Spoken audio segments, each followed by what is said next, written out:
कहते हैं जो होता है अच्छे के लिए होता है, पर महाराज जी अच्छे लोगों के साथ बुरा और बुरे लोगों के साथ अच्छा होता है, ऐसा क्यों देखा जाता है? हाँ, ऐसा थोड़ी देर के लिए दिखाई दे सकता है। हम आपकी बात मानते हैं। इसलिए दिखाई दे सकता है कि जो बुरा कर्म कर रहा है वो अभी कर रहा है वर्तमान में, लेकिन पीछे उसने जो अच्छा कर्म किया वो इस समय उसको फल दे रहा है, तो बुराई में भी वो उन्नति को प्राप्त हो रहा है।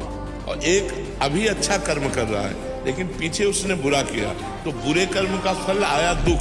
वो अच्छा करते हुए भी दुख भोग रहा है और वो बुरा करते हुए भी सुख भोग रहा है। इसके पीछे उसका प्रारब्ध कर्म है, न कि वर्तमान का कर्म तो अच्छा है और अच्छे का फल अच्छा होता है, बुरे का फल बुरा होता है। तो ये वर्तमान का किया हुआ कर्म आगे उसको दंड देगा या आगे उसको सुख देगा। अच्छे कर्म का फल सुख होता है, लेकिन जो हमारा बीता हुआ काल है, भूतकाल है, उसमें जो हमने पाप किए हैं, तो आज हम अच्छे कर्म कर रहे हैं, हमें दुख भोगना पड़ता है, लेकिन परिणाम में अच्छे कर्म वाला सुख को प्राप्त होगा, बुरे कर्म वाला दुख को प्राप्त होगा। वर्तमान में बदला दिखाई दे सकता है, दृश्य अलग अलग। ये देखो बुरा कर रहा है, कार में चल रहा है और धर्म से चल रहा है तो साइकिल भी सही नहीं है, ऐसा हो सकता है। लेकिन परिणाम में बुरा करने वाले का नाश होगा और अच्छा करने वाला उन्नति को प्राप्त होगा। महाराज जी कहते हैं जो होता है अच्छे के लिए होता है, पर महाराज जी अच्छे